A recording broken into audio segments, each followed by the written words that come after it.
কিভাবে রান্না করলে ক্যান্সারের ঝুঁকি বাড়ে আর কিভাবে রান্না করলে ক্যান্সারের ঝুঁকি কমে। এইটা গুরুত্বপূর্ণ, কারণ গবেষণায় দেখা গেছে যে মাংস যেভাবে রান্না করা হয় তার সাথে ডায়াবেটিস এবং ক্যান্সারের ঝুঁকির একটা সম্পর্ক থাকতে পারে। মাংস যখন আগুনে পোড়ানো হয় বা খুব বেশি তাপে রান্না করা হয়, যেমন বারবিকিউ করা বা কড়াইতে খুব উচ্চ তাপে ভাজা, এতে ক্যান্সার তৈরি করে এমন কেমিক্যাল বেশি উৎপাদন হয়। এভাবে রান্না করার সাথে ডায়াবেটিসের ঝুঁকি বাড়ারও সম্পর্ক পাওয়া গেছে। অর্থাৎ আগুনে পুড়িয়ে রান্না করা বা খুব উচ্চ তাপে রান্না করার চেয়ে অল্প আঁচে মাংস রান্না করা শ্রেয় বলে গবেষণা ইঙ্গিত দিচ্ছে। যেমন অল্প আঁচে অনেকক্ষণ ধরে রান্না করলে মাংস খুলে খুলে আসে, সেটা স্বাস্থ্যের জন্য সম্ভবত বেশি ভালো। তাহলে এতগুলো গবেষণা এত কথা বলে আমি এগুলো আমলে নিয়ে কি করি? গরুর মাংস খেতে আমার খুব ভালো লাগে।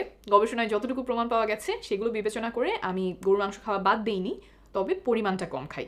মাসে একবার হয়তো বাসায় রান্না করি, স্পেশাল ওকেশনে খাওয়া হয়, আজকে একটা বিশেষ উপলক্ষে খাওয়া হয়েছে। আবার হয়তো দেখা যায় টানা কয়েক মাস গরুর মাংস খাচ্ছি না, দাওয়াতে গেলাম বা বন্ধুদের সাথে দেখা হলো তখন খেলাম। তবে এক ধরনের মাংস আমি একেবারেই না খাওয়ার চেষ্টা করি, গবেষণা থেকে মোটামুটি নিশ্চিত এই ধরনের মাংস ক্যান্সারের সৃষ্টি করে। সেটা হলো প্রসেসড মিট, যেমন বিফ সালামি, বিফ পেপারোনি, বিফ সসেজ। দেশের বাইরে এগুলো বেশি পাওয়া যায়, তবে দেশেও এখন বিভিন্ন দোকানে বিক্রি হয়। অনেক জায়গায় কোল্ড কাট বলে, যেগুলো লবণ দিয়ে বা অন্যান্যভাবে প্রক্রিয়াজাত করা হয়। এগুলো খাওয়ার সাথে হার্টের রোগ, ডায়াবেটিস এবং ক্যান্সারের ঝুঁকি তুলনামূলকভাবে বেশি দেখা গেছে। আর 2015 সালে বিশ্ব স্বাস্থ্য সংস্থার গবেষণায় যথেষ্ট প্রমাণ পাওয়া গেছে যে এগুলো ক্যান্সারের কারণ হতে পারে। আর আগুনে পুড়িয়ে রান্না করা মাংস যতটা সম্ভব এড়িয়ে চলার চেষ্টা করি।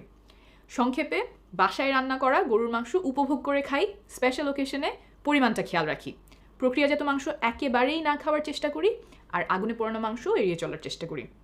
এখন গরুর মাংস নিয়ে কিছু গুরুত্বপূর্ণ সতর্কতা বলে দিচ্ছি। 1, গরুর কলিজাতে অনেক পরিমাণে ভিটামিন এ আছে, যা গর্ভের শিশুর ক্ষতি করতে পারে, তাই গর্ভবতী নারীদেরকে আমরা কলিজা খেতে মানা করি। 2, যারা কোনো রোগে ভুগছেন, যেমন কিডনির রোগ, তারা কতটুকু মাংস খেতে পারবেন সেটা ডাক্তার বা ডায়েটিশিয়ানের কাছ থেকে জেনে নেবেন। দিনে কতটুকু খাওয়া যায় তা সুস্থ মানুষের জন্য। আবার সুস্বাস্থ্যের জন্য যে দিনে 70 গ্রাম মাংস খেতেই হবে এমন না, গরুর মাংস থেকে যে পুষ্টি পাওয়া যায় সেগুলো অন্য খাবার থেকেও নেওয়া সম্ভব। ভালো থাকবেন।